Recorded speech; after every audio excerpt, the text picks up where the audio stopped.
नमस्कार, शुभ 24 prime time news में आप सभी का स्वागत है। मैं आपके साथ अजय यादव। आइए रुक करते हैं खबरों का।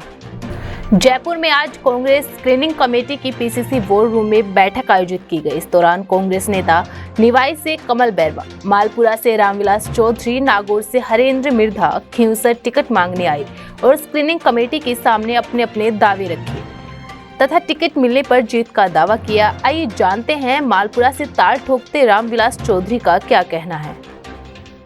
उसको मानते आएंगे, लेकिन पार्टी को उसमें नुकसान है। एक सीट कम होगी हमारी निश्चित तौर पे, और फिर कार्यकर्ता दिन रात मेहनत करता है तो उसको एलायंस में देने से वहाँ का कार्यकर्ता मायूस होता है, कमजोर होता है, पार्टी कमजोर होती है।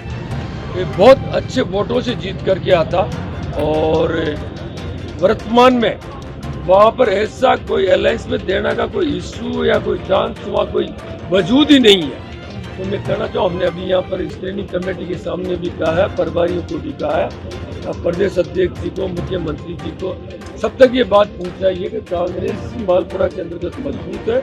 कांग्रेस का प्रत्याशी वहाँ से जीतेगा, निश्चित तौर के ऊपर जीतेगा। अलायंस को वहाँ पर नहीं दिया जाना चाहिए। इसका ब्लॉक स्तर और जिला स्तर के ऊपर सभी कांग्रेसियों ने प्रस्ताव लेकर के जयपुर में कांग्रेस स्क्रीनिंग कमेटी की पीसीसी वॉर रूम में बैठक आयोजित की गई। इस दौरान कांग्रेस नेता निवाई से कमल बैरवा, मालपुरा से रामविलास चौधरी एवं नागौर से हरेंद्र मिर्धा खींवसर टिकट मांगने आए और स्क्रीनिंग कमेटी के सामने अपने अपने दावे रखे तथा टिकट मिलने पर जीत का दावा किया। आइए जानते हैं कि खींवसर से आए हरेंद्र मिर्धा ने क्या कहा कांग्रेस के बारे में और क्या है इसकी चुनावी योजना। हरेंद्र जी, पहले आप मंत्री रहे, बहुत बड़े बड़े ओहदों पे रहे, क्या लग रहा है नागौर जिले में और कहां से दावेदारी कर रहे हैं? नागौर जिला तो कांग्रेस का शुरू से गठ है। जहाँ सब जगह कांग्रेस खत्म हो गई थी नॉर्थ इंडिया में, तो भी नाथुराम जी नागौर से एमपी बन के गए थे।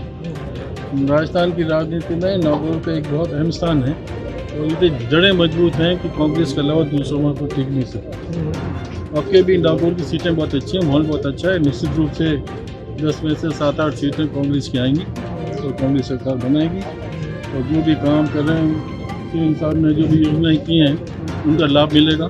गवर्नेंस बहुत अच्छा है, जो भी होते तो सारे लाभ मिल रहे हैं।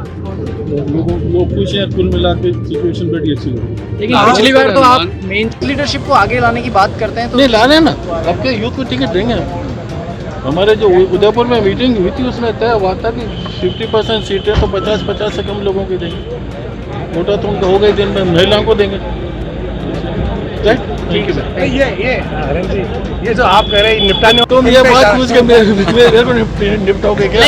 इतना बता दो, कांग्रेस या बाहर के सब जगह मैंने कहा ना, मियाँ बीवी 2 पैसे होते हैं, वहीं ग्रुप हो जाता है। ये तो पार्टी भाई बहुत बड़ी पार्टी होगा। ये तो हमारे सब पार्टियों में, कौन से पार्टी में नहीं। Thank you. पहली बार 50,000 से जीता था लोकसभा में और 25,000 से जीता था विधानसभा में। जो मैं लड़ा था तो डिफरेंस हमारे 3-4 हज़ार था। तो दिन ब दिन उसकी भी साख गिरती जा रही है। और आप जानते हो कांग्रेस पार्टी है, बहुत बड़ी पार्टी है, ग्रुप है, धड़े हैं, इंटरेस्ट है, तो आपस में भी निपटाने में कुछ लगे रहते हैं, कुछ 100 बातें हैं। तो वो जो सिचुएशन जो आप देख रहे हो, वो सिचुएशन गंभीर की नहीं है। इस चुनाव में आप देखना, वो निश्चित रूप से नहीं जीत पाएंगे। निपटाने वाली स्थिति अभी तो हमारे जहन में नहीं है उनसे किस हिसाब से, वो हमें जरूरत ही नहीं है। दावा खींवसर से ही है या कहीं और से? जहाँ से पार्टी थी।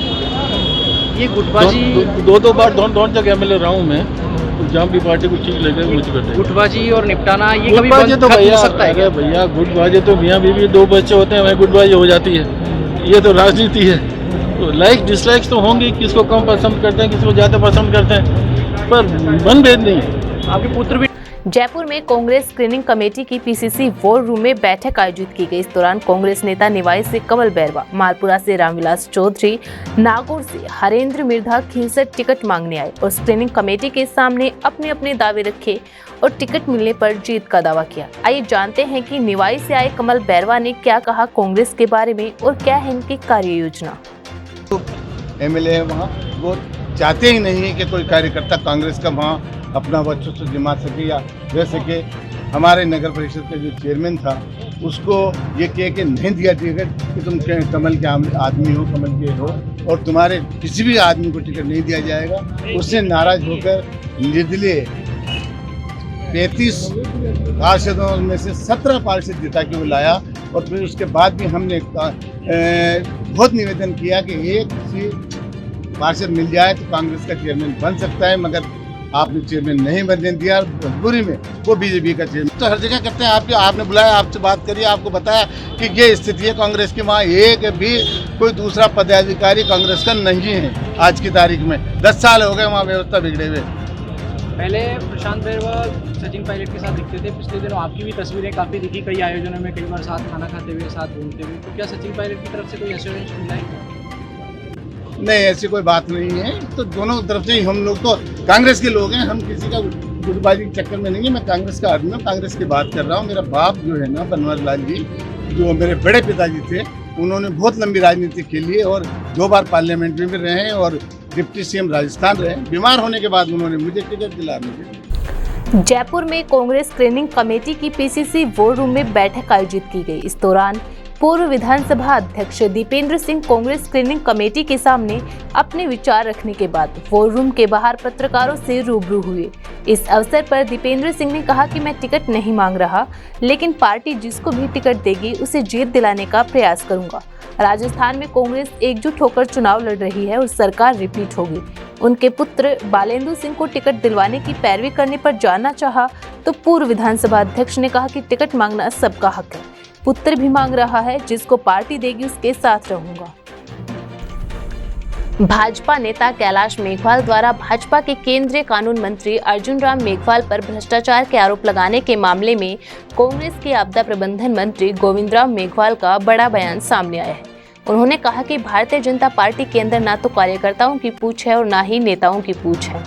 यह अर्जुन राम गैर राजनीतिक व्यक्ति है। इसने रिटायर होने के बाद भाजपा ज्वाइन किया है। उनका राजनीति से कोई लेना देना नहीं है।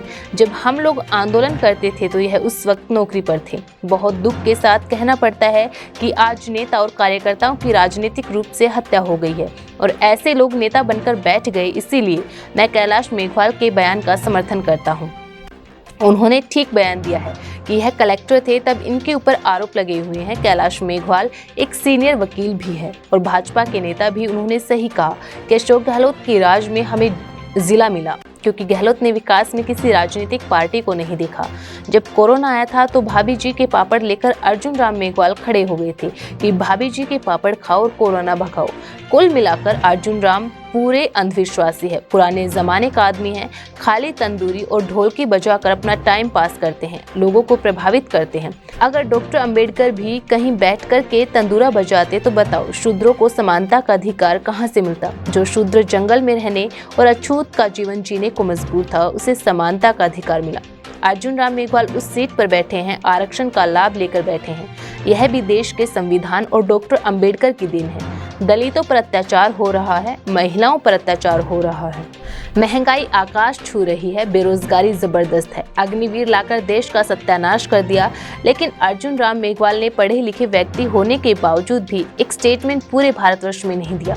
आज यहाँ आकर के मुख्यमंत्री के दावेदार बने हुए हैं। इसीलिए यह होना था। आपने अभी हरा हरा चारा देखा है, अभी आपने बीजेपी का दूसरा रुख नहीं देखा। अब जिस तरीके से भारत की जनता पार्टी के टूल बन करके अपने नेताओं को काटने का कार्य कर रहे हो, इससे बीजेपी ने बड़े बड़े नेताओं का इलाज किया है। लक्ष्मण बंगारू के भी साथ ऐसा ही हुआ था। इसीलिए अर्जुन मेघवाल के खिलाफ जो कैलाश मेघवाल ने बयान दिया वह भी सही दिया। अशोक गहलोत का मुकाबला पूरे भारत में कोई नहीं कर सकता। अर्जुन मेघवाल पर कैलाश मेघवाल ने जो आरोप लगाए वह बिल्कुल सही है। इसकी उच्च स्तरीय जांच होनी चाहिए। लेकिन मोदी के राज में चाहे कितना ही भ्रष्ट नेता हो, भाजपा में जाते ही साहूकार बन जाता है। इसीलिए अर्जुन राम मेघवाल की भी वही पोजीशन है। कार्यकर्ताओं की पूछ है ना नेताओं की पूछ है। ये अर्जुन राम जी गैर राजनीतिक व्यक्ति रिटायर होने के बाद भारतीय जनता पार्टी ज्वाइन की। इनका कोई राजनीति से लेना देना नहीं है। इनका इतिहास मैं जानता हूँ। ये बीकानेर से आते हैं, किस्मतेश्वर गांव के हैं। जब हम लोग आंदोलन करते थे ये उस वक्त नौकरी में थे। जब तक रिटायरमेंट नहीं हुए 60 साल से पहले आप एक भी स्टेटमेंट नहीं बता सकते। दुर्भाग्य यह है कि भारतीय जनता पार्टी में लेटर चाहिए, सीडी, ताकि वो सीडी के माध्यम से लोग जो है दिल्ली तक पहुंच जाए। अर्जुन राम जी गैर राजनीतिक व्यक्ति है और बहुत दुख के साथ कहना पड़ता है कि आज नेता और कार्यकर्ताओं की तो वहां हत्या होगी राजनीतिक रूप से, और ये नेता बन करके बैठ गए। इसलिए मैं बिल्कुल कैलाश मेघवाल जी के बयान का समर्थन करता हूं कि उन्होंने ठीक बयान दिया है। जो चूरू में रहते हुए ये कलेक्टर थे, वहां इनके ऊपर आरोप लगे हुए हैं। कैलाश मेघवाल जी एक सीनियर वकील भी है, भाजपा के वरिष्ठ नेता हैं। उन्होंने बिल्कुल तायद किया है कि अशोक गहलोत जी के राज में हमें जिला मिला है, क्योंकि गहलोत साहब ने विकास के अंदर कोई राजनीतिक पार्टी को नहीं देखा। जहां भारतीय जनता पार्टी थी वहां भी विकास हुआ है, जहां कांग्रेस के लोग थे वहां भी विकास हुआ है, जहां निर्दलीय विधायक थे वहां भी विकास हुआ है। इसलिए मैं बिल्कुल समर्थन करता हूं। और अर्जुन राम जी तो जब कोरोना आए थे तो उस टाइम भाभी जी के पापड़ लेके खड़े हो गए थे कि भाभी जी के पापड़ खाओ और कोरोना भगाओ। उससे ही जाहिर होता है कि वो व्यापारी था, इसको चंदा देने वाला था, उसके पापड़ नहीं बिक रहे थे। अन्यथा एक कलेक्टर रहा हुआ आदमी और पापड़ से कोरोना भगा रहा है, और शाम को अपनी मिसेज को लेके कहता है को अपने दीप तो जलाना है, मोदी जी का कहना है कोरोना भगाना है। कहने का मतलब है बिल्कुल अंधविश्वासी है, पुराने जमाने के आदमी है, खाली तंदूरे ढोलकी बजा के अपना टाइम पास करते हैं, लोगों को भ्रमित करते हैं। अरे अर्जुन राम जी, अगर डॉक्टर अंबेडकर भी कहीं बाहर बैठ के तंदूरा बजाता तो मुझे बताओ कि आज भारत के अंदर समानता का अधिकार कहां से मिलता। जो शूद्र जंगलों में रहने को मजबूर था, अछूत का जीवन जीने को मजबूर था, आज उसको समानता का अधिकार मिला है। और अर्जुन राम जी जिस सीट के ऊपर बैठे हैं, आरक्षण का लाभ लेकर के बैठे हैं, वो भी डॉक्टर अंबेडकर की देन है, इस देश के संविधान की देन है।